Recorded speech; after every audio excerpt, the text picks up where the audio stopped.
Parallel event. Welcome to our parallel event.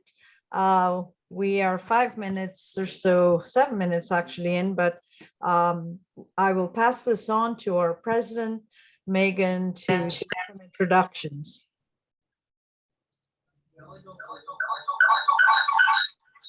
Before we begin, could you please take a moment and mute yourself if you're not one of the presenters or speakers?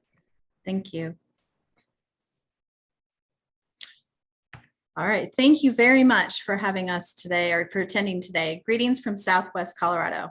My name is Megan Shellman-Ricard, the president of the National Federation of Business and Professional Women's Clubs, or NFBPWC for short. We are an affiliate of the International Federation of Business and Professional Women.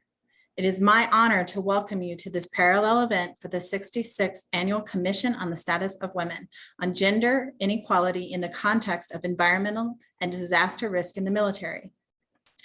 The mission of NFBPWC is to develop the professional, business, and leadership potential of women at all levels. We are an organization that puts their focus on achieving positive change in our communities and bringing people together to solve problems. NFBPWC is an organization created for women, by women over 100 years ago, the original women's networking organization. Internationally, our organization boasts a membership from over 100 countries around the world and holds consultative status at the United Nations. BPW International's mission is to empower women, develop the business and professional and leadership potential, provide education, advocacy, networking, mentoring, skill building, and economic empowerment programs and projects. Together, we've reached out to our international sisters and other women who can help inform today's topic. And I want to give a huge, enormous thanks to our panelists, presenters, event organizers, and tech gurus in the background. Thank you specifically to Alice Gallup West and Cher Singh for their hard work and determination in getting all of this put together. And I look forward to seeing the amazing work that you've done over the past few months come together in today's event. Thank you very much, Cher Singh and Alice Gallup West. I will turn the mic over to you.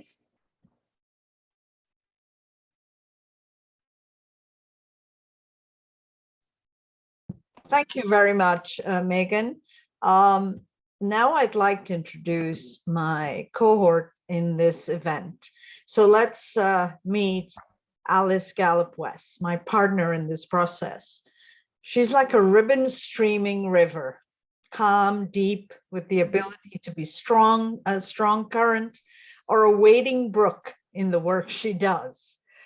It was my pleasure to get to know her, and I enjoyed working with her. Alice is retired and spent her time working with military veterans and their families. She has more than 28 years of active federal service, beginning with active duty in the US Army, beginning in 1985. And her military and civilian travels have allowed her to live abroad in Southeast Asia, and now she's a native of Baltimore, Maryland, originally. Alice has credentials beyond anything. It would take us half an hour to go through her stuff, but she is credentialed and exciting and energetic and does a lot of work for women. And she is definitely a force to be reckoned with when it comes to supporting women. So Alice is doing service for humanity besides a best-selling author of her Camouflage Sisters book. She is also a sister of BPW from North Carolina. So I present to you Alice.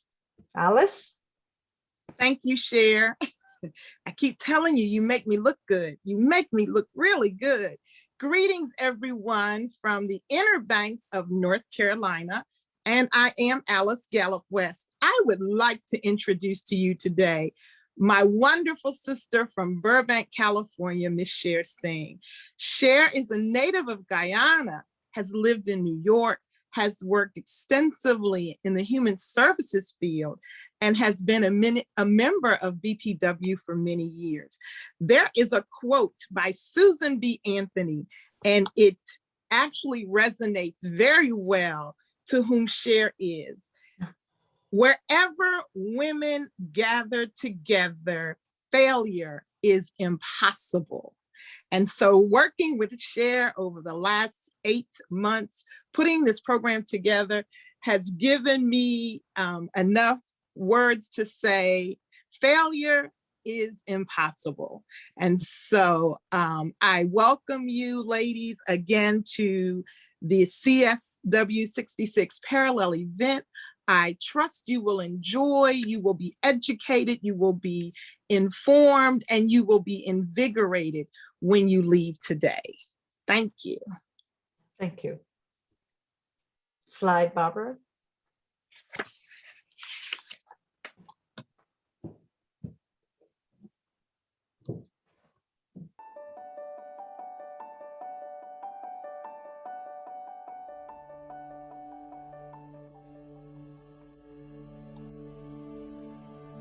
May this be the day we come together. Mourning, we come to mend. Withered, we come to weather. Torn, we come to tend. Battered, we come to better. Tethered by this year of yearning, we are learning that though we weren't ready for this, we have been readied by it. We steadily vow that no matter how we are weighed down, we must always pave a way forward. This hope is our door, our portal. Even if we never get back to normal, someday we can venture beyond it, to leave the known and take the first steps. So let us not return to what was normal, but reach toward what is next. What was cursed, we will cure. What was plagued, we will prove cure. Where we tend to argue, we will try to agree. Those fortunes we forswore, now the future we foresee. Where we weren't aware, we're now awake. Those moments we missed are now these moments we make. Nice.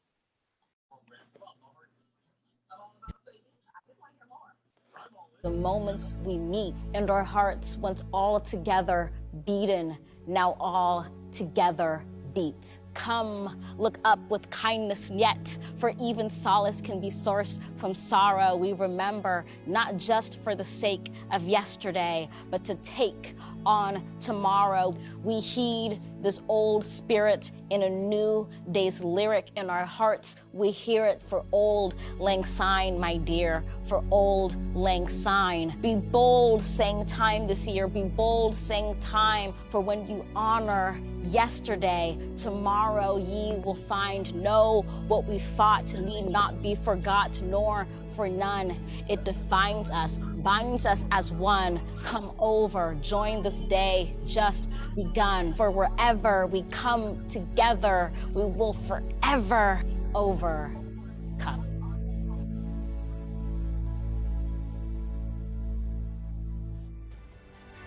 Yes. Powerful, isn't it? Ladies, we have a full row of things for you today. And what we will be discussing is our global environment impact and how full circle it comes around to what the meat and potatoes of this presentation is about. So we'll look a bit at Guatemala and India. Those are two of our panelists on the first panel. And we will hear from them some ideas and things that are happening globally there. And beyond that, we will go into our second panel, who will give you impacting points of views. And I thank them all for being here. Barbara?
Okay, so let me introduce you to two women who are not in the United States right now, and they're present with us and being a part of this.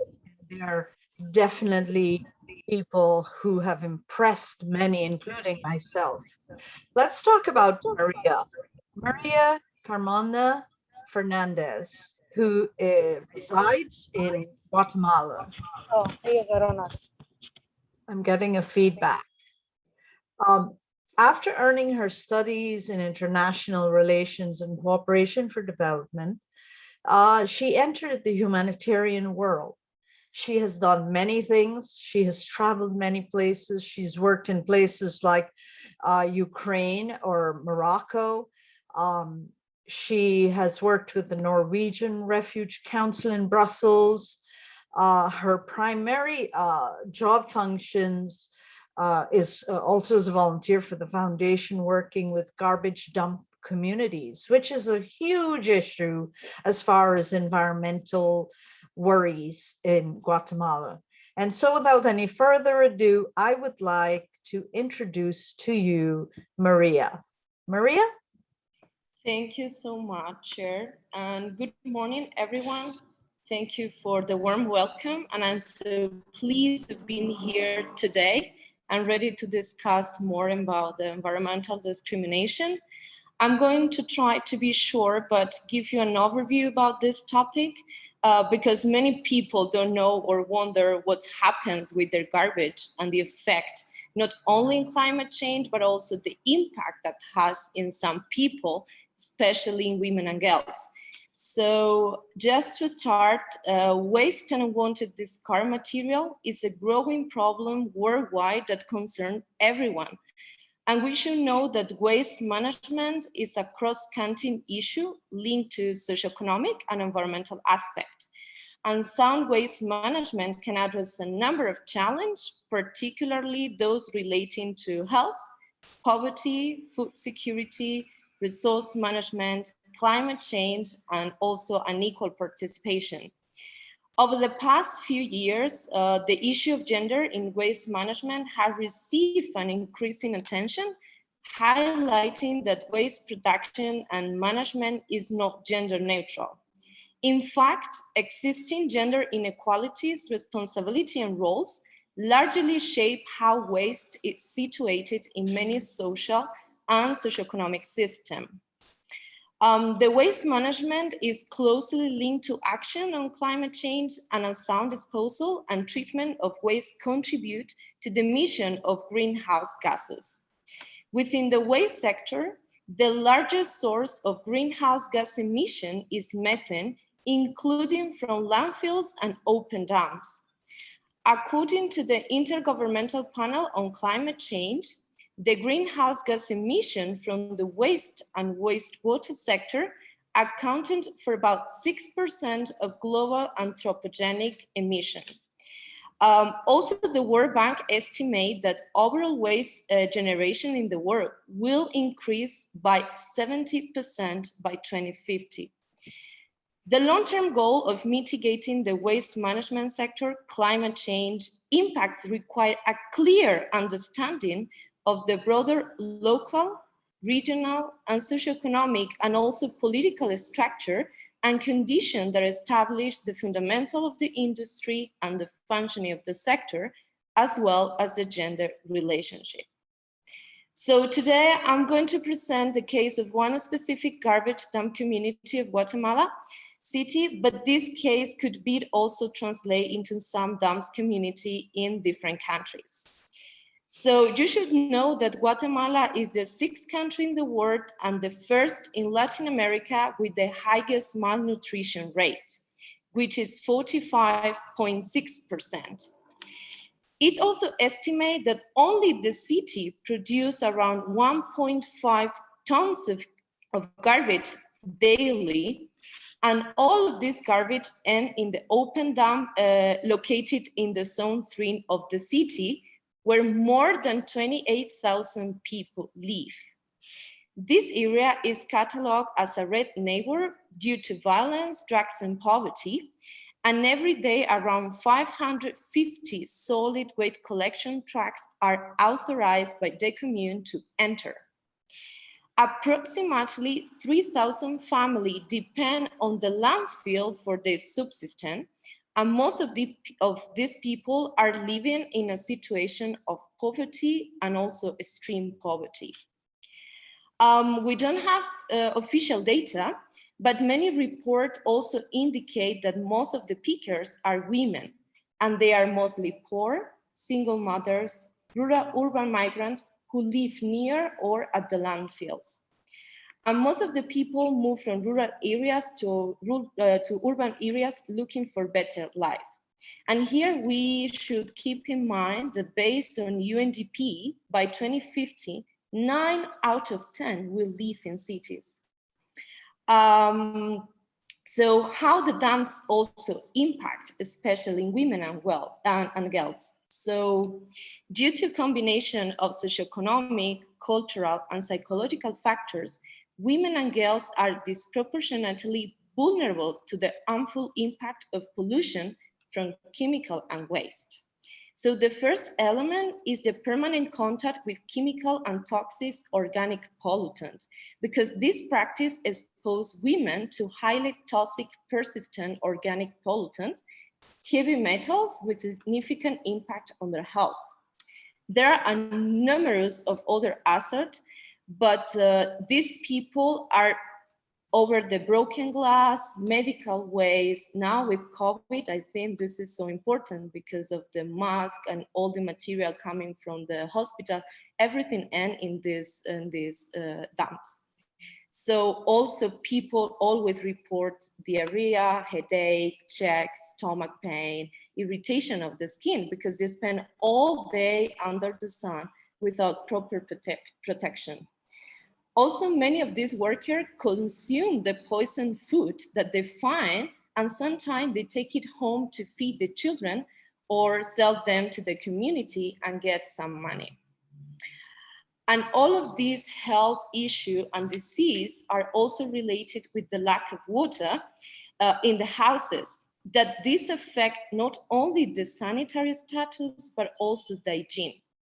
And in here, women are the most affected, because they are the ones who are in charge of the housework, food preparation, and also monthly period, and etc. And many women also report that sometimes waters come during the night, so they have to be awake in order to collect it. And in some cases, those who doesn't have access to water into their settlement, they are called by friends to collect the water. And this means that they have to leave their houses at midnight, which put them into risk to the violence and sexual assault. Also in here, we have to take into consideration that they store the materials inside the house, next to where they cook or where they sleep. In here, also stigmatization is a major limiting factor in the waste sector. Workers, but women in particular, because the stigma is related to the tax and overall idea of dignity of the labor. The lack of education and access to other kind of jobs put women in context where they can't now live, and unfortunately, we cannot really close the cycle of the poverty. Here in Guatemala, when one of the citizens of this community tried to find another job in another zone or neighbor, they are directly rejected just because they are coming from the garbage dump community. Also, the division of the labor and gender bias is very important, because as the waste system are getting more professionalized, men are often beneficiaries at taking more lucrative and safer jobs. For example, women can be a truck driver or worker, and the fact here is that the owners of the trucks believe that women cannot handle the empty, heavy dust container, for example. So men's increase income and work like in a safer environment. So this is, we have to say that this is an unfair competition. And last but not least, we have to mention the dangerous working environment. because as already mentioned, women are engaged in sorting collection of mixed waste stream. And usually during the winter with the rains, the land becomes a kind of moving track, which the strips are often open, causing many deaths and many people already die. So a large number of women have to take the decision not to work because they are the only ones who support their families and they are afraid of dying and abandon them.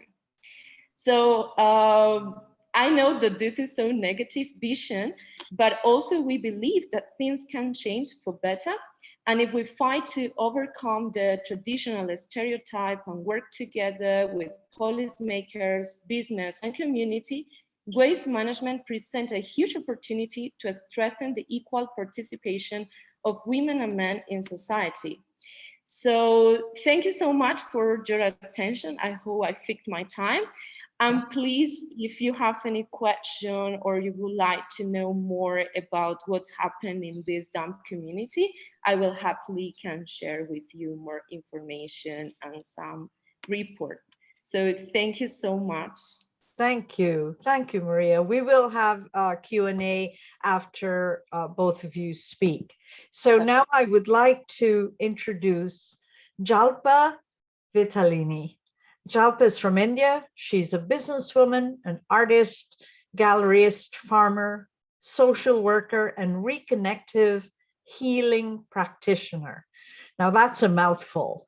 Jalpa she has a plethora of credentials, and it is enormous the kinds of impacts that she makes in her community. Jalpa has worked together and have impressed us by being with the Dalai Lama and all the officials within her communities. She works with women.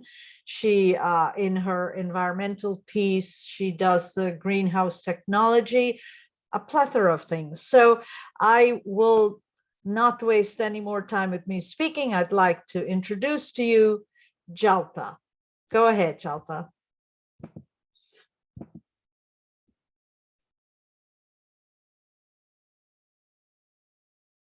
Are you there, Jalpa? Jalpa, I'm sorry, you're muted. Oh, You need to unmute, Jalpa. Sorry. There you go. Yes, thank you. Namaste, greetings everyone. Thank you so much, Chair. It's indeed an honor to present a standpoint on these critical issues from the Indian perspective. Just to give you all an idea, I'm going to transport you to India now.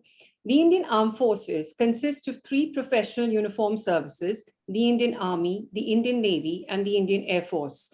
The President of India is the Supreme Commander with a strength of over 1.4 million active personnel. And the Indian Army is the world's second largest military force and has the world's largest volunteer army. It also has the 3rd largest defense budget in the world. The Global Firepower Report lists that it is the 4th most powerful military force. The Indian Armed Forces have been engaged in a number of military operations like the Indo-Pakistan Wars, the Kargil War in 1999, the Siachen conflict, among others. They are steadily undergoing modernization with investments in futuristic soldier systems. It remains one of the largest importer of defense equipment from Russia, Israel, France, the United States, which are the top foreign suppliers of military equipment. The government of India has now launched a Make in India initiative to indigenize the manufacturing of defense equipment. So in India, we develop weapons of mass destruction in the form of nuclear and chemical weapons. But we've also run nuclear tests in 1998 in a series called Pokhran 1 and Pokhran 2. In October 2002, our president at that point, Abdul Kalam, asserted that India will not make biological weapons since this is cruel to human beings. It was an approach which was sensitive to human life and the planet. India informed the United Nations in May 2009 that it has actually destroyed its stockpile of chemical weapons in compliance with the International Chemical Weapons Convention. In a time when we are speaking about nuclear biochemical warfare, the Indian military has this amazing policy of NFU. No first use refers to a pledge or policy wherein it has pledged not to use nuclear weapons as a means of warfare unless they are first attacked by the adversary using nuclear weapons. Nuclear biochemical weapons, as we all know, disperse biochemical radioactive agents which inflict injury and cause contamination or damage. So we do not use nuclear biochemical weapons unless it's a last resort. The philosophy or strategy is simply of a cold start. And what I'm very proud to present here on this panel is that we do not have burn pits, since we don't produce nuclear biochemical waste from weapons, since they are in very limited use. The Indian military force is a defensive force unless it is pushed to be an offensive force. India has released a nuclear doctrine which clearly states that nuclear weapons will be used solely for credible minimum deterrence, and India will pursue a policy of retaliation only. The document also maintains that we will respond in punitive retaliation should deterrence fail. Such decisions are made by our Prime Minister or his designated successors. I've had the privilege to have amazing dialogues and detailed dialogues with the retired Colonel Benjamin Adiappa, who served in the Indian Army for 22 years. He's been commissioned by the National Defense Academy in Kashmir, in the Northeast, in the Siachen Glacier, which is one of the toughest battlegrounds in the world during the Kargil War. And he was trained in nuclear biochemical warfare in a defensive role in event of an attack. The Indian Army has dedicated regiments who are very highly trained to be deployed for safe evacuation in event of a nuclear biochemical attack. And in alignment with our doctrine of NFU, the military always relies on conventional warfare. Since due to this, there is no nuclear biochemical waste as a whole. The only waste that the Indian Army is really concerned with is actually at the Siachen Glacier, where there are extremely low temperatures of 50 to 70 degrees Celsius, minus 50 to minus 70 at 18 to 20,000 feet above sea level. And the degradation of non-hazardous solid waste is also a concern. And what is great is that the Indian Army has launched an administrative drive and got the entire glacier cleared of all kinds of non-hazardous waste. I thought this was pretty exemplary, and it's again my privilege to share this with all of you. As far as the gender gap is concerned, in 1993, the Indian military force started inducting women. The Supreme Court has given a ruling on the Permanent Commission of Women, and every unit of about 30 officers has 4 women officers. The induction of women was like the tail to support the teeth. They first came in with food supplies and ammunition, and later came in technical and supporting roles like engineers, lawyers, and doctors.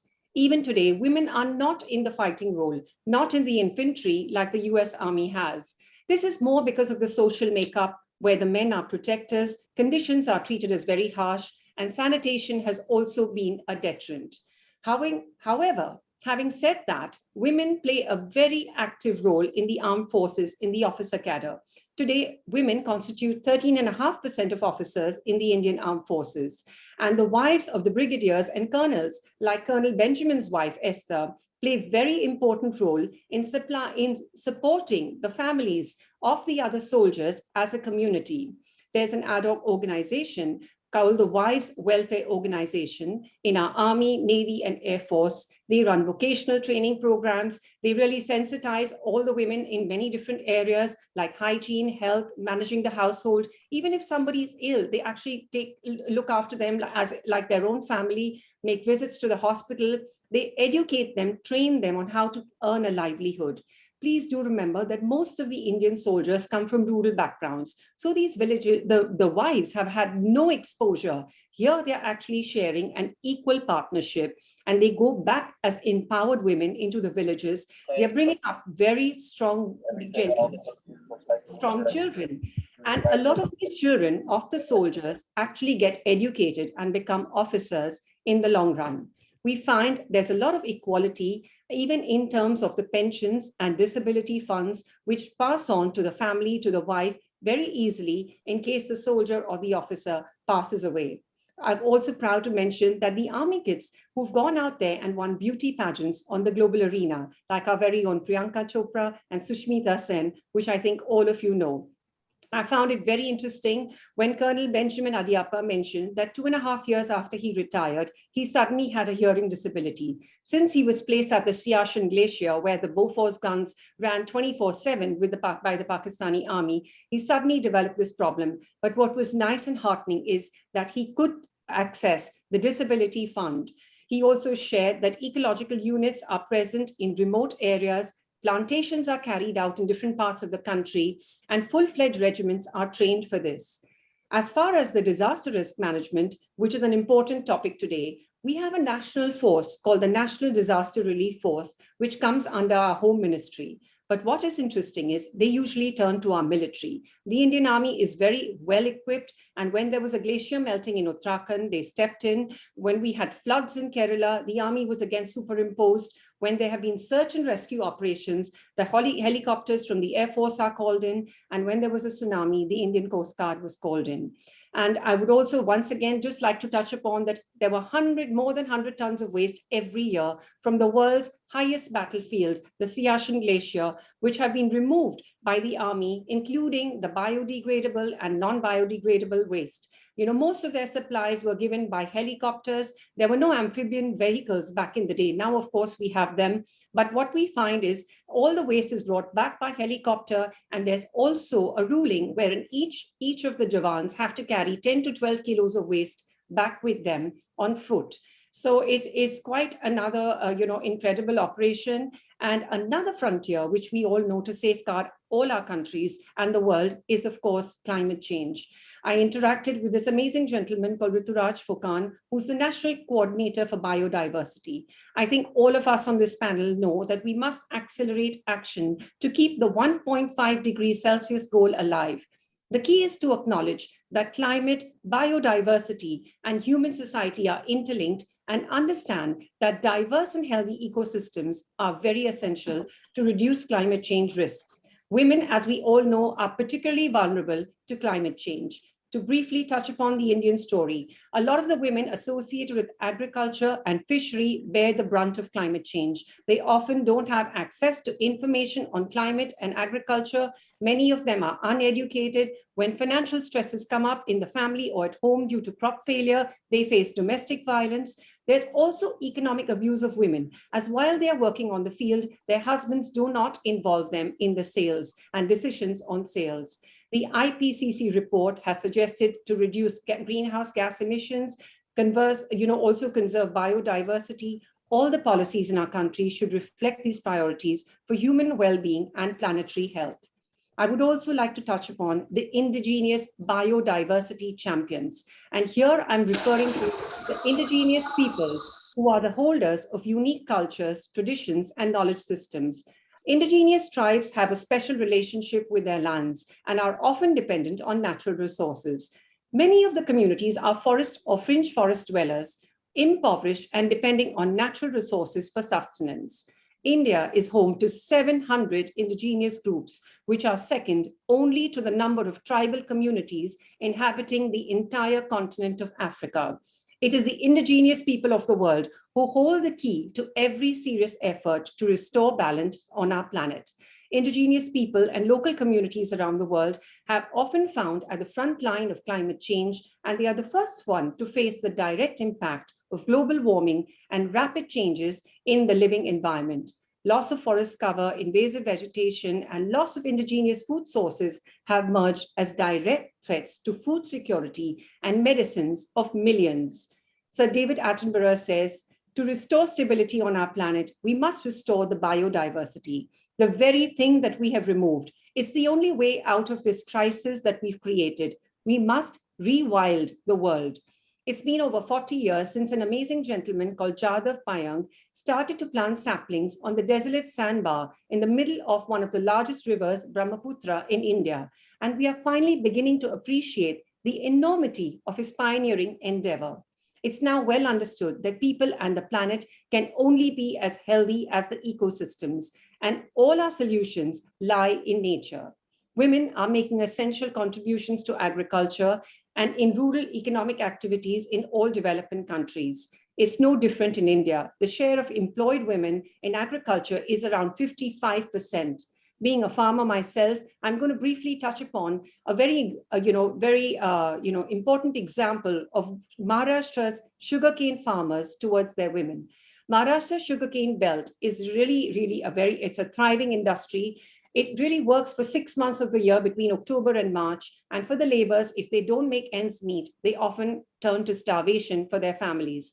So on interaction with many of these women in the Marathwada region, with my fellow sister, Sonali Pandit from Humans for Humanity, we found that many of them have undergone hysterectomies because the contractors refuse to hire women with uteruses.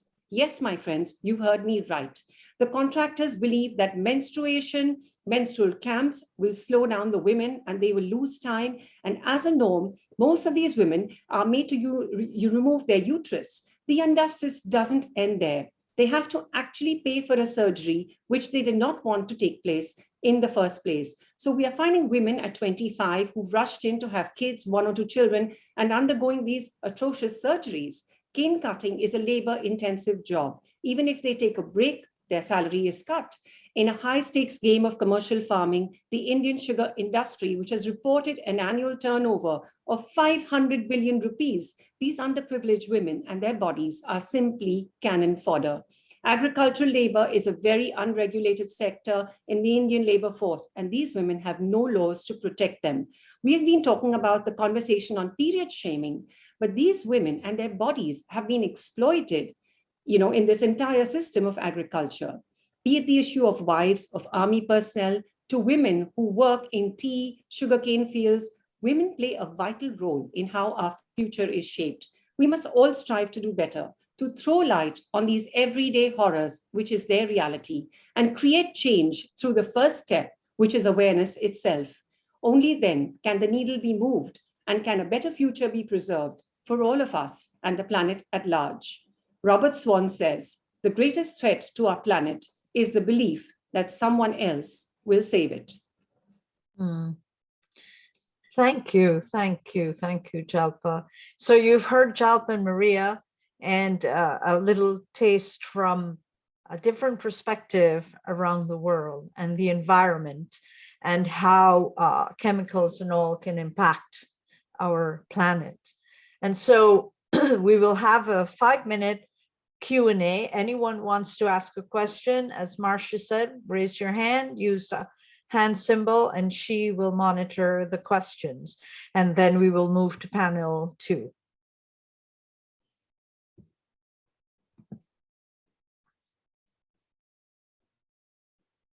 Any questions?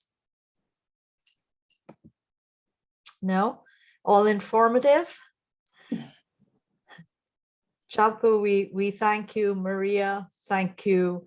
This has been exceptionally informative for us, and I hope that it stays with you and all of you present today, and that you will take this information back. If you need more information, we will get that to you from Maria and Jalpa. We have a raised hand. Okay. Just a minute. Hey, Cher, sorry for the late question. I just wanted to ask Jalpa a question. What you mentioned is so horrifying. These women having to get hysterectomies to work to support their families. It's shocking. What would you suggest that we do, to help and, end this horrific practice?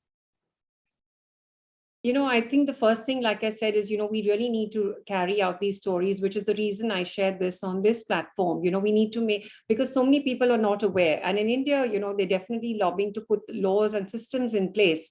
We also need to educate these women so they're more aware about their rights and they can make much more informed choices. And yes, I mean, we were horrified. We work at ground level with a lot of women and children over here.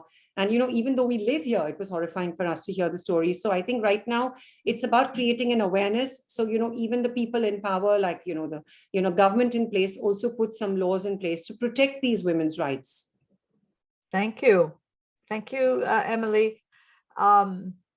If we don't see any other hands, we will move to next, Barbara, the video.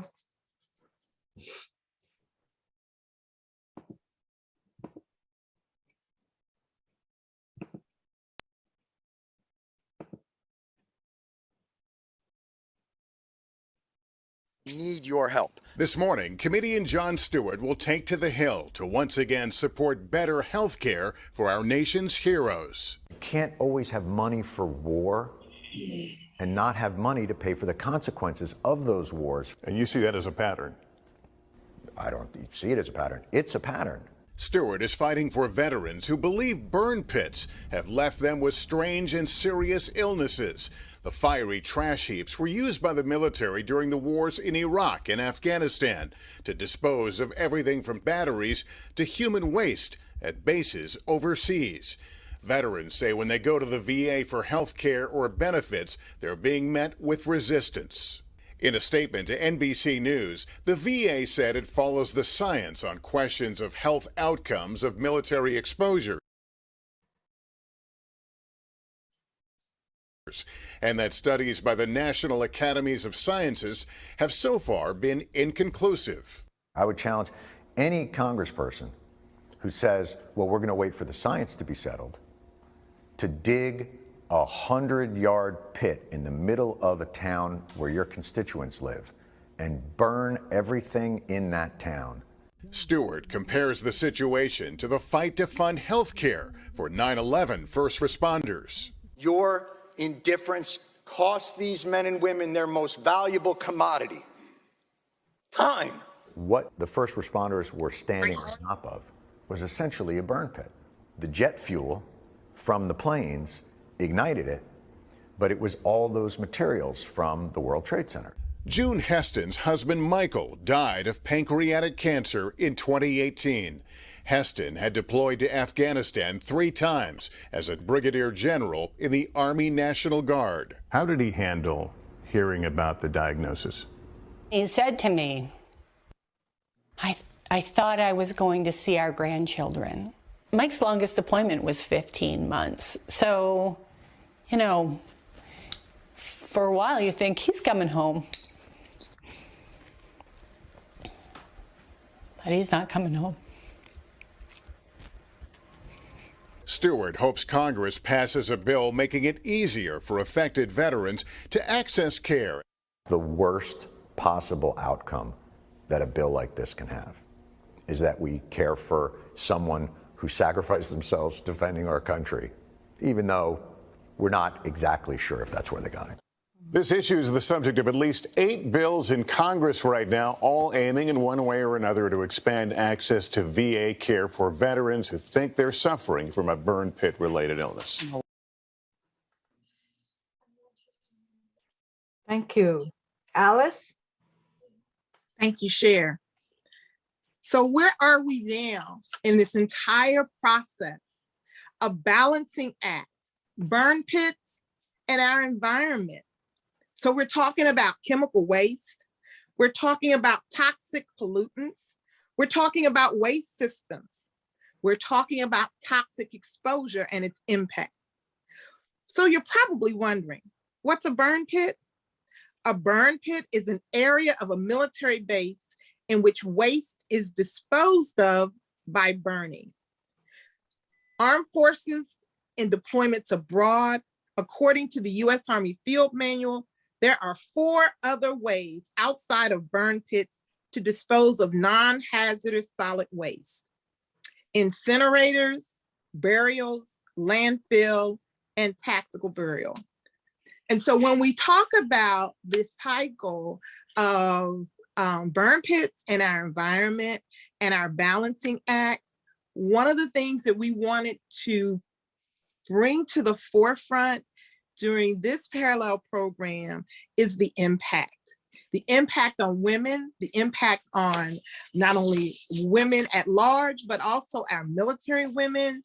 And so I am pleased to open our second panel with a video of the Weight of Honor. Barbara? What's the Easter Bunny gonna bring him? Bop, bop. Life. Yeah. Life outside of his own universe.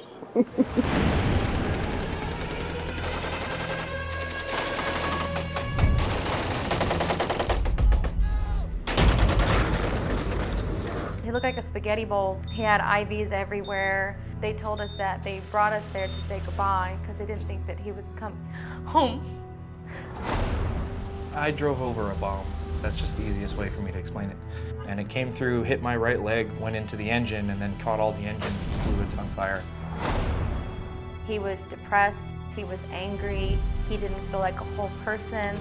I think the expectations put on a caregiver, nobody understands what they're asking them to do. It's really hard being married to someone who you didn't marry to begin with, but I made those vows for a reason. It bothers me that I can't make his problems better and I can't do it all. I think that you're not dealing with somebody wounded and a caregiver. You're dealing with two wounded people.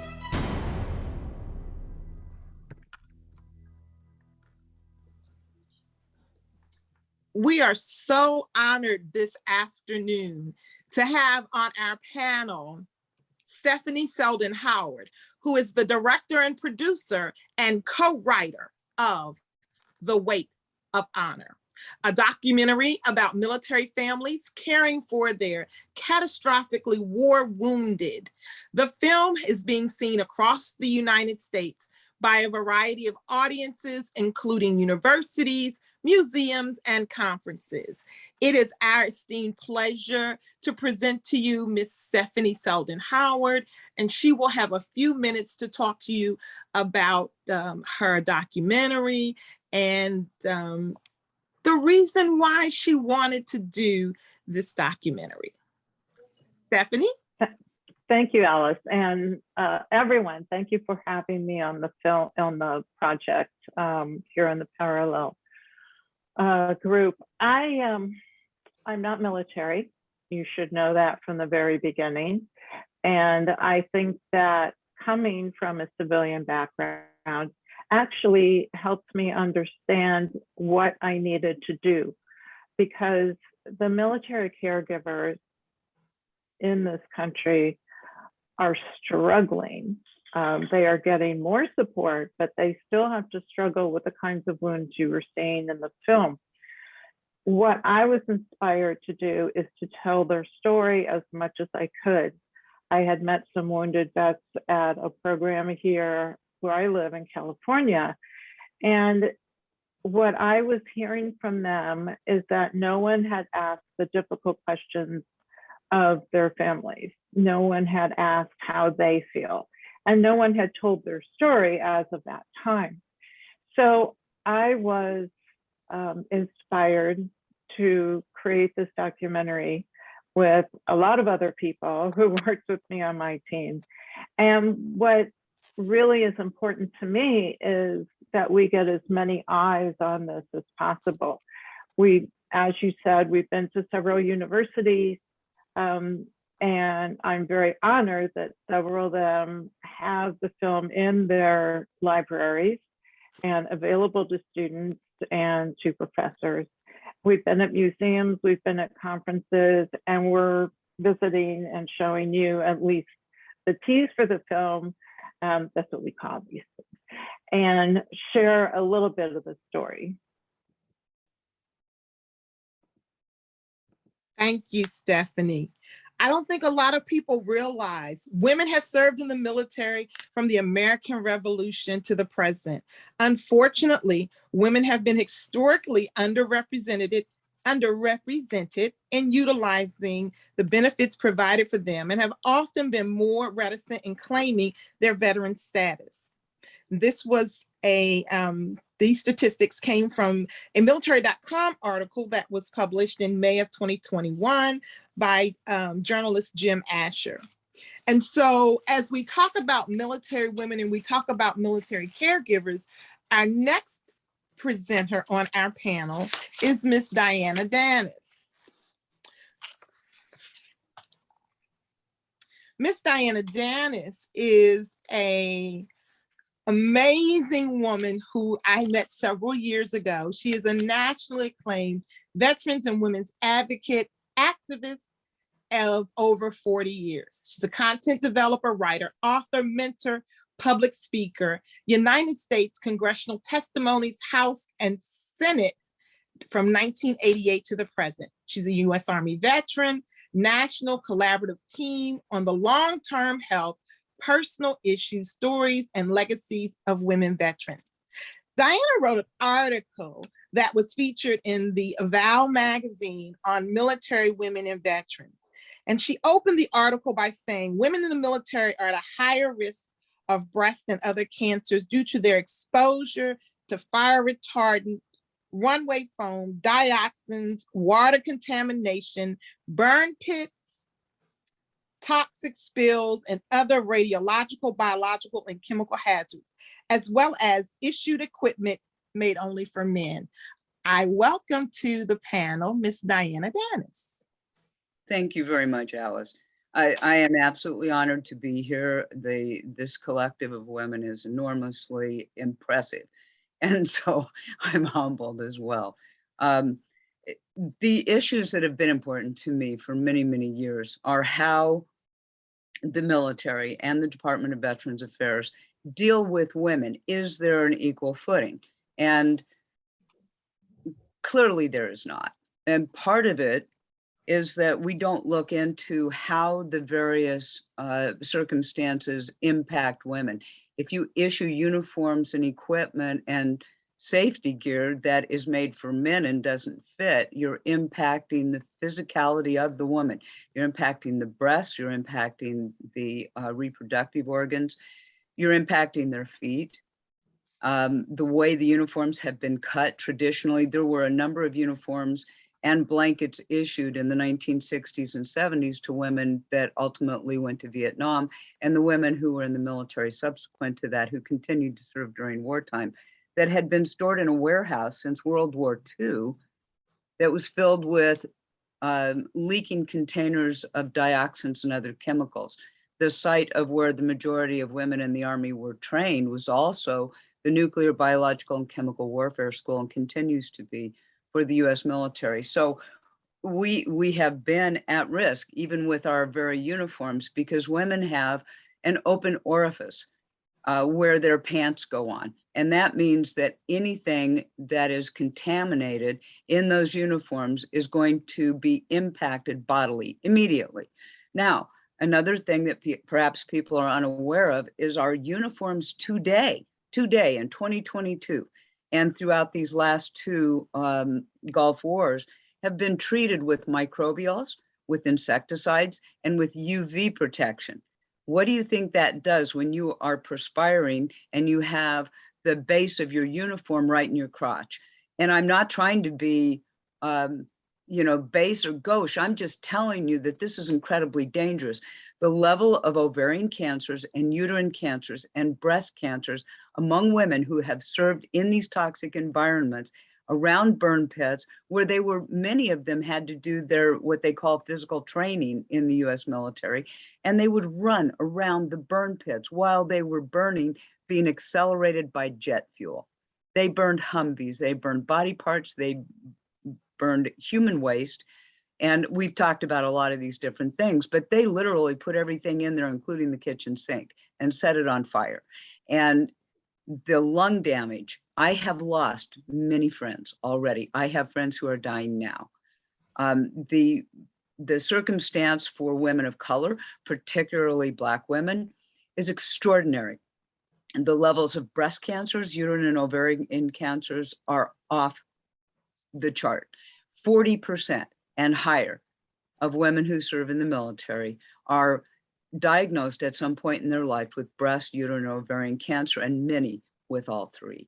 And so we're dealing with a health impact that is through the roof. In addition to that, the research, both in the private sector and in the public sector, and this is important worldwide, they test in the medical systems almost exclusively on male rats, male mice, men, because men don't have periods. We've talked about periods a little bit on here, but that changes how research is gathered and how it is impacted. This is a problem because the medicines, the surgeries that you decide to do, the impact of treatment modalities is all determined by the research that's done. And if the majority of all research is done on men and exclusive of women, we are not included, and that's anywhere in the world. So that has to change. We have to make that better. And as far as environmental impacts are concerned with the burn pits weren't just in Iraq and Afghanistan. They were in Kuwait. They were in the United Arab Emirates. They were in Egypt. They were in Somalia. There are 28 countries aside from Iraq and Afghanistan where we've had burn pits, and they're not exclusive to Iraq and Afghanistan war or the first Gulf War. They also include,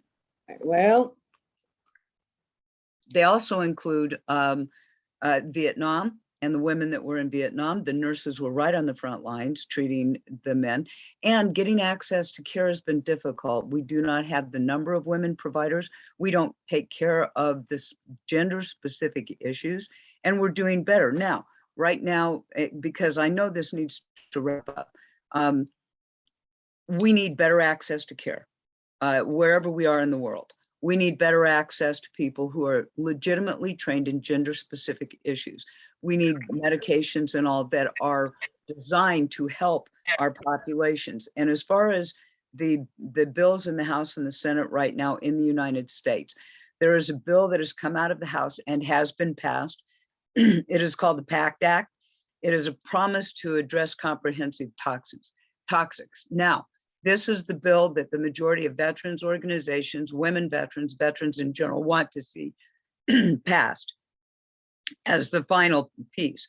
The Senate has come up with another one that is exclusive to those that served post 9/11, those after the towers fell in New York. And so that bill only covers a much smaller population and is exclusive to just post 9/11 veterans.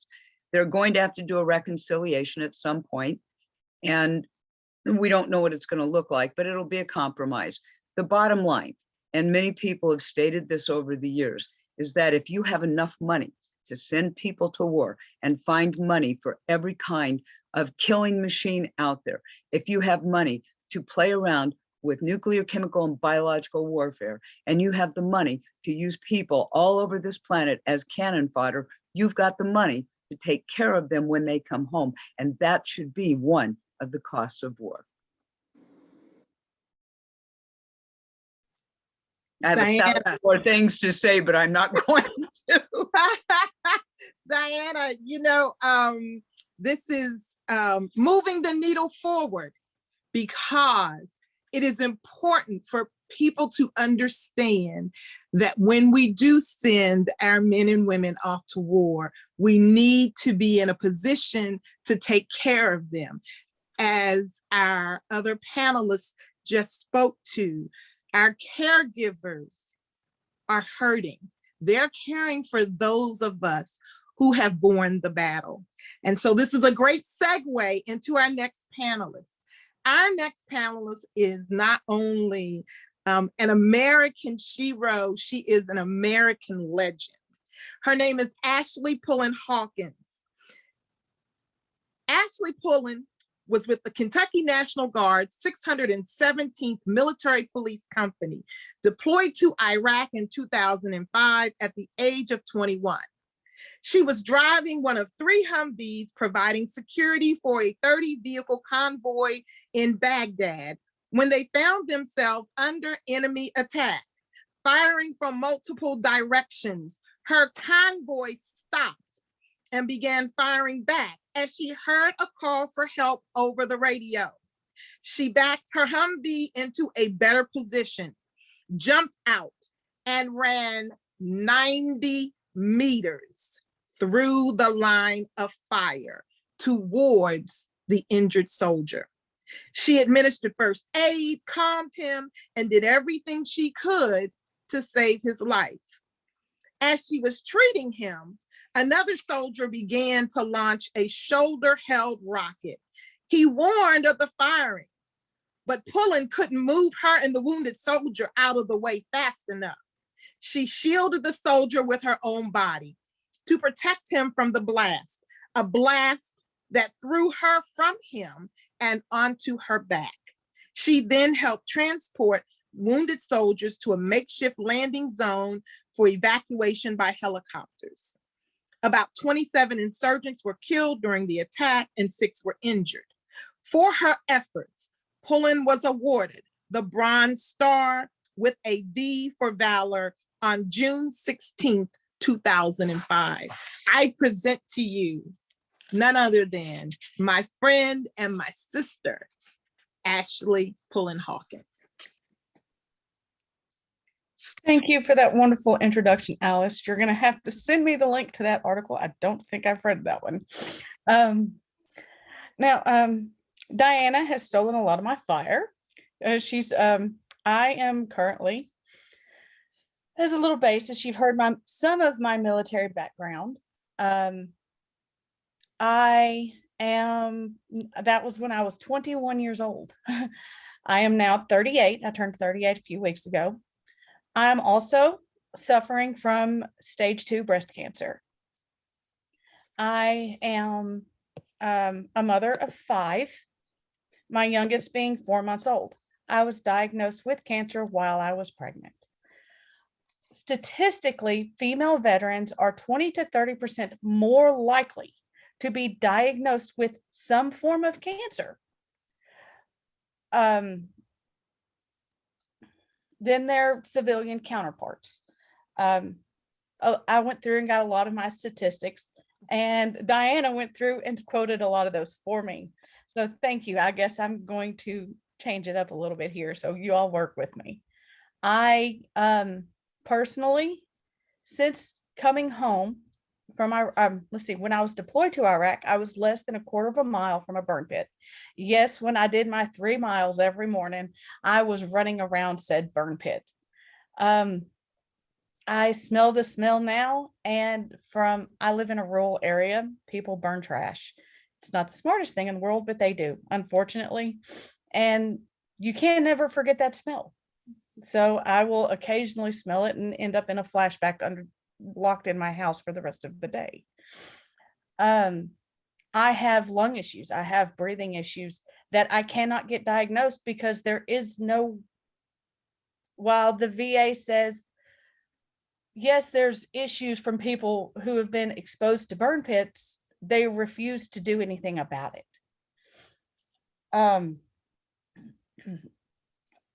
According to some of the statistics I had from the VA side of the house, it says 43% of their patients are female veterans. I don't believe that. There's no way, because statistically, females only make up 12% of the veteran population. So they can't be 43% getting care.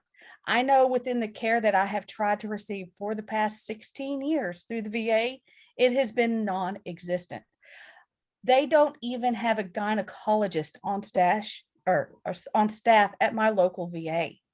For me to receive any of my cancer care, I have had to go outside of the VA. It is all done on the civilian side, because while the VA treats male-based cancers, lung cancer, skin cancer, and other cancers related to men, they have no basis for women veterans, none whatsoever. For me to receive any mental health care, I am one of the rare few combat veterans recognized by the United States military. And in being such, for my mental health care needs, I have had to fight to be seen as a combat veteran. I more often than not am put into the pinhole of MST, or military sexual trauma. I do not have military sexual trauma. My trauma is based in combat alone, which again, that's just an issue within itself. The VA is not prepared for the slew of women that are about to come in, who are now about to be combat veterans, since they have now opened that up. And while I've been trying to get light shined upon that as an issue, I'm not getting anywhere, because according to the VA, women are such a small population. And then even to the US military, we're such a small population that our issues are just as those of the men. I have had gynecological issues with my cycles being messed up since I went to Iraq. I had a pap smear 2 weeks before I deployed, and everyone that I've had post-deployment has come back as being unusual in one way or another with no basis as to why. And from the caregiver side of things, again, I'm a mother of 5. All my children were born post-deployment. I was not 20 when I deployed. I enlisted at the age of 17.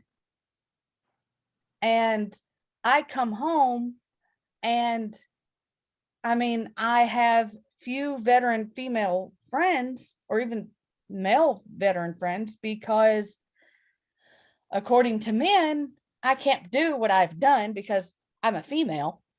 And for women, again, I can't do what I did because I'm a female. So even amongst other females, it's a difficult place to sit. I'm kind of, for lack of better terminology, a unicorn within the military, my military service. And so I try to go through the proper channels to get my care, and I cannot because there's no resources for me. For when I was diagnosed with breast cancer, it was diagnosed through my outside gynecologist. I had to get referrals, which the VA is still denying all my referrals. In order for me to get a referral for the treatment of my cancer, I have to go through my primary care, through the VA, who is the gatekeeper to all my health systems. So I can't even go see a plastic surgeon to fix or to complete my breast reconstruction until my primary care gives me approval for the VA to cover it. So I have had the genetic screenings done to rule out a genetic component to breast cancer. I have breastfed all my children, which statistically, if you breastfeed, your chances are lower to develop breast cancer and uterine cancers. I breastfed 3 of my children. I was breastfeeding while I was diagnosed with breast cancer, as well as being 14 weeks pregnant. My youngest child she's now 4 months old. This is not even counting the mental impact my service has had on my children. There was a study, I haven't been able to find it, about what is called secondary post-traumatic stress disorder, which is stress disorder that is based around the primary participant. In my case, my children have PTSD because they look and avoid triggers, look for and avoid my triggers to protect me. And as a parent, you don't want that for your children. I mean, I don't, it shouldn't be my children's job to protect me. It's mine to protect them. So that creates a difficult dichotomy within my house and then within my home, because my children want to protect me, as they should, but they have to be on the lookout. And since from the age of toddlers, I can't let my children play with balloons. And I mean, this is just one of those small things that I've had to deal with, that I have to live with. But so when it comes to gender inequality within, I mean, just the healthcare system that we are forced to rely on, I can't go get outside mental health services outside of the VA because I have combat PTSD. I cannot, civilian mental health care providers will not see me because I am a risk, because I am a combat veteran. And these are just a few of the small things that I've had to deal with, and not even counting the larger issues that have come about because I can't go, to my local, wherever to get treatment because they aren't prepared to deal with combat PTSD. For instance, my mother is also a combat veteran. one of the few, and she is a Navy veteran. So I have had to, as I was being raised, she was deployed to the Gulf War when I was 7 years old. And then seeing her as an adult, the VA had messed up and not sent her medication. I called our local hospital to get her in because she was going through withdrawals from her medication. It was her mental health medication. They ended up putting her on a 72-hour hold and caused her to have a mental breakdown because they were treating her, they locked her in a room, took her socks and shoes, and was treating her like she was a mental patient when all she needed was medication because the VA didn't send it. And I mean, just being a veteran and seeing these things, these are the things that I know that I've had to deal with as a female. So I hope it helps. And it has. Your comments, Ashley, are spot on. As we and I don't want to diminish because I'm keeping it abreast of our time, but I just wanted everyone who is on this panel to understand some of the important factors and hear firsthand from a veteran who is in the middle of still in the middle of a fire and still in the middle of a fight, and can speak to not only the care, but also the caregiving. And so, Ashley, I thank you. And, we'll talk later on today. Next up, we will have Sergeant First Class Winnie Moore. Winnie is going to come to the panel and just give us a few words in regards to her service on active duty. She has joined the military in 1999. She completed basic combat training at Fort Jackson and has been deployed to 2 tours in Iraq in 2003 and 2009, and again in Afghanistan in 2011. Winnie is a 2-time best-selling co-author of the Camouflage Sister series, Behind the Rank Volume 2.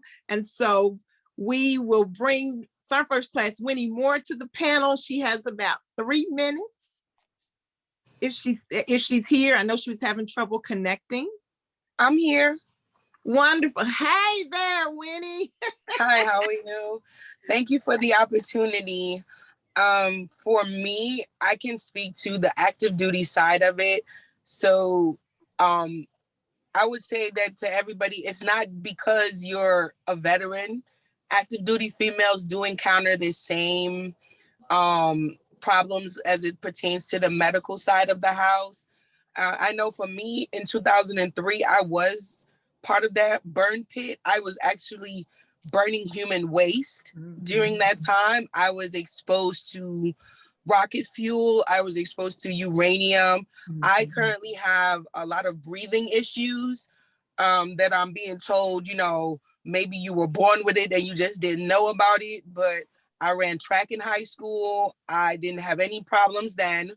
I didn't have any breathing problems until I want to say once I came back from Iraq the first go around.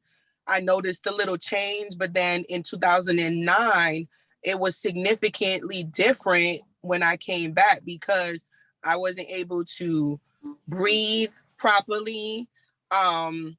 Like when I took a PT test, it was very difficult. It was more labored than it should have been, and at 47 now, I'm experiencing greater health issues and I'm more aware of what they are. And as a medic, honestly, it's even more important for me to be able to identify those things and let other soldiers know, not just our female population, but just soldiers in general, what we are entitled to. And I realized that for our population as females, we are limited to what resources we do have. And when we do go see that provider, they don't take us seriously. When we say, hey, I have this going on, I have that going on. For myself, I can speak that because I went and I saw my provider and I said, hey, My menstrual cycle is increasing. It's no longer the 4 days. I went from 4 days to 14 days. And it's just so disheartening that, I had to have an emergency hysterectomy to save my life because they took it for granted of what I was experiencing when I came in. They would always give me Motrin, naproxen. Oh, that'll titrate the pain. Or we could put you on a birth control to lessen the flow, but that's not what we need. What we need is better care and a level of understanding of what we are facing. And some of us are facing these things due to our exposure to rocket fuel, uranium, burning human waste, the exposure of from in Afghanistan, they had what we call the poupon. That was that big exposure of just a flood of chemicals and dare I say sewage that was just stagnant on that installation. And let's not talk about that air, So it's just how do we have identified the shortfalls, right? So how do we now come and be advocates for ourselves as well as those soldiers coming behind us? Because honestly, we can sit and point the finger and say we're not receiving, but who do we ideally need to go and pin that rose on and say, hey, like I'm on active duty. What role and how can I help, my fellow soldiers now, future, past, and present to utilize the VA that's in place, but also the medical system that's in place to make us a better, have us a better system in place. So even post-Army, we're able to receive the right care. Because yes, we're a small population, but guess what? We garner a greater responsibility within the natural selection of it all, because we're mothers, we're nurturers, we're out here still in the fight. I mean, the world doesn't stop ceasing when a female dies, we continue. That's it. So how can we be a force that they can understand? Because the males, they fight. So I will tell you that one of the great things, and that's a great segue into where we are now in our presentation. We've got about 5 minutes left, and you're right. Where do we go from here? Where is it that with all of the wonderful women that are on this panel this afternoon, where do we take the next step? And this was an opportunity for us to move the needle forward, to bring the discussion, to bring it to the forefront, to have those individuals. I am so honored, Winnie, because you are still on active duty. You are one of, you're one of my camouflage sisters to the heart. Yes. And I love you. And we are here to support, and organizations like the National Federation of Business and Professional Women's Clubs, we are about supporting women, and we are also about supporting our military women. And so as we move forward in this afternoon's discussion and how we have been educated and how we have been enlightened, it's incumbent upon us, all of us, to continue to learn more, to be more forward thinking. I think we have just 2 more slides, but I think we're going to go ahead and open it up if we have any questions of any of the panel members from panel 2. Good evening. This is Sylvina. I'll turn my video on. Winnie, thank you for still serving, going strong, highlighting some of those issues that are near and dear to my heart. Also to Diana for touching on us not having enough female providers to address, or that can address those women-specific issues that we face as combat veterans. One of the things I wanted to mention, myself being a combat veteran and recently retired with 38 years of service, some of the challenges that I have faced since retirement, and though not necessarily specific to burn pit or environmental issues, specific to women issues. And I can attest that we do not have enough female providers in the system to address those issues that plague us as a result of having gone to war or having served 38 plus years in the military. So my question is, again, and I believe Winnie kind of touched on that, where do we go from here? Where do we gather? How do we come together to bring about change in issues that really and truly we're all talking about it, issues that are not, they are not hidden from our military as a whole. These issues are known, and many programs have been instituted since World War II, since the Cold War. We have new programs that supposedly are there to address these issues, but I'm here to tell you it breathes well. Many of these programs that are on paper are not executing very well. One of the biggest problem is contacting these individuals that these programs, these resources that supposedly are there for us. It is very difficult to get someone on the phone or someone in person to assist us with our issues. So where do we go from there? How can we fix this? Sylvina, thank you so much for being here, and thank you for your service, my sister. Again, as we move forward to the conclusion of this panel, we need to continue the conversation. We need to move the needle forward. This has been an amazing and enlightening opportunity for those of you, all 45, 50 people who are on this panel this evening. Again, we thank you. I think we have just 2 more slides in the presentation. Alice, we have 2 questions, just a minute. Oh, I'm sorry. Okay. Sandy?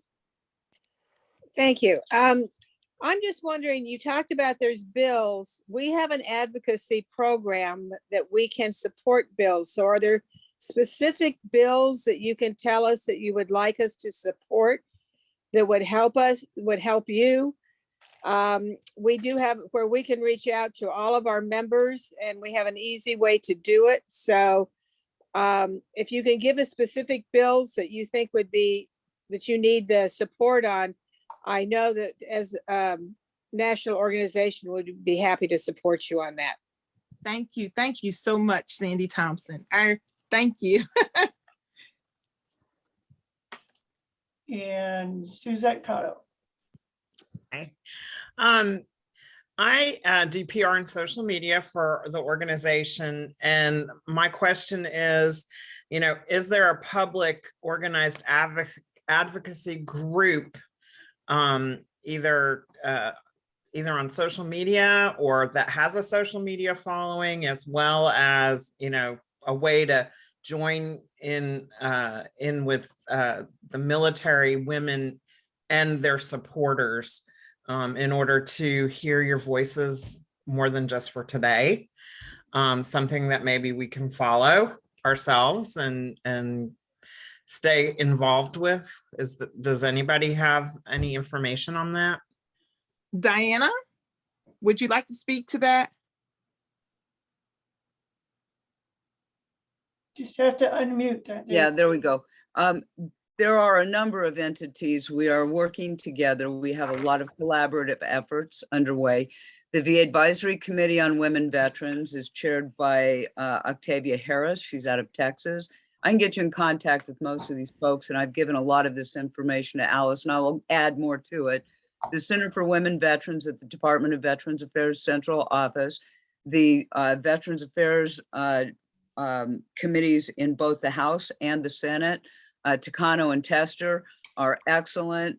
We have a dozen bills. There are 3 on breast issues and breast cancers right now that we're trying to get passed. There are gender specific issues that we've been trying to get passed. So there's a lot of stuff out there.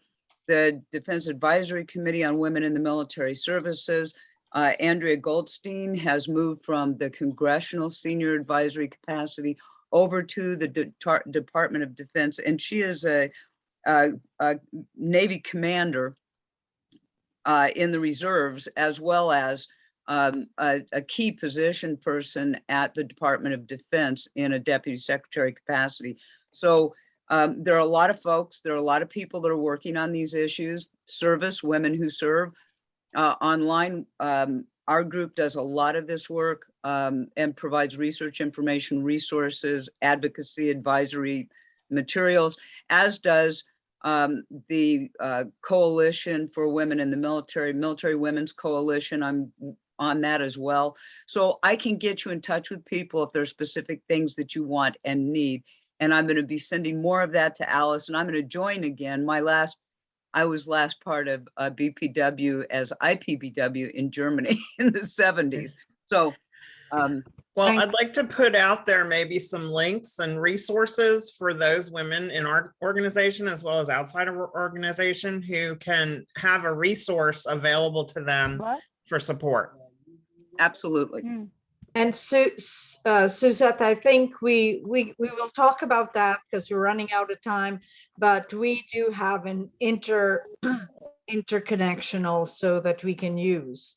I know we're at the end of it, but I see Ashley, if you can make it really quick.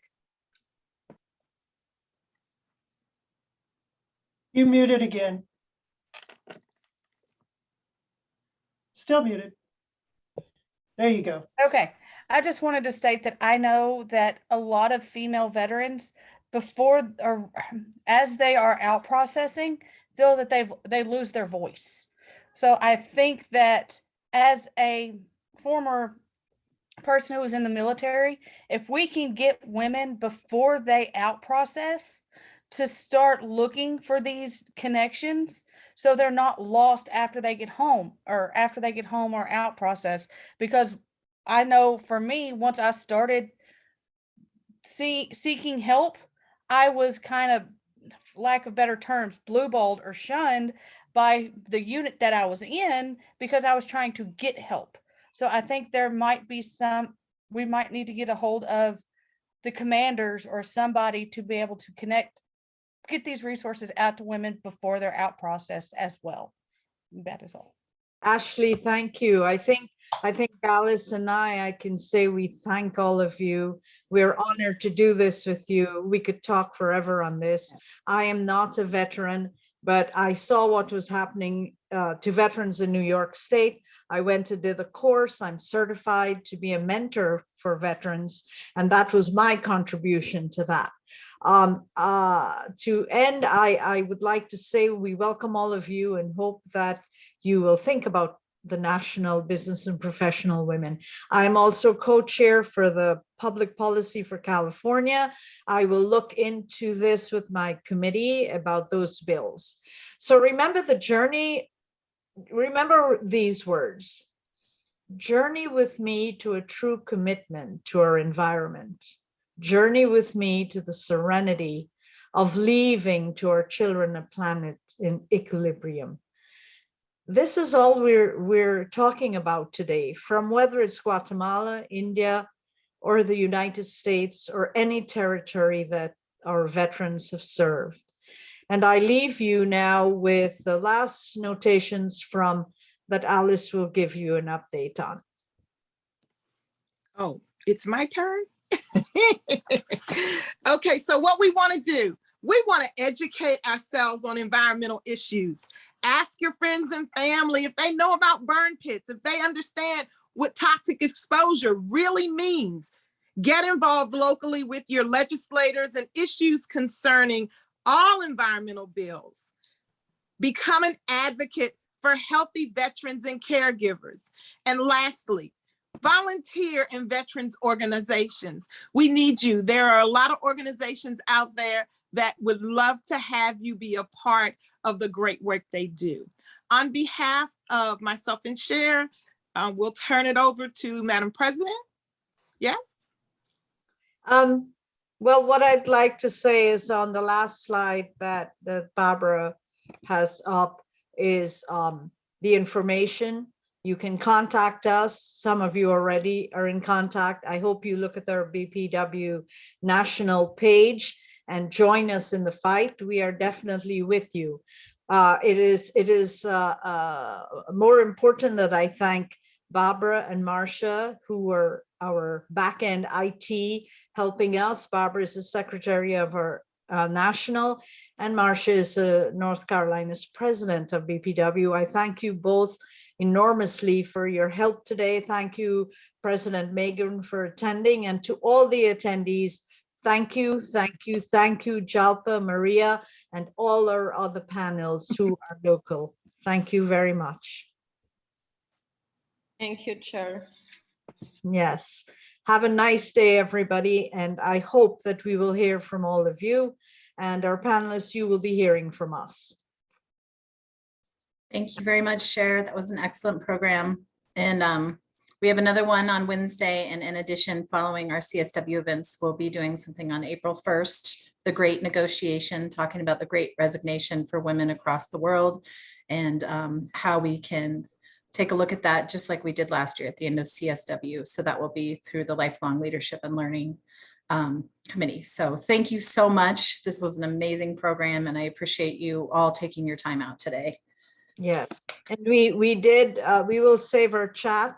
I know many people made some very interesting comments, and we thank you for all of it. It's just that we didn't have enough time to go through all of them. But we're very appreciative to everyone. We are a sisterhood, and we hope to continue to be just that. And I thank you all. Bye-bye now.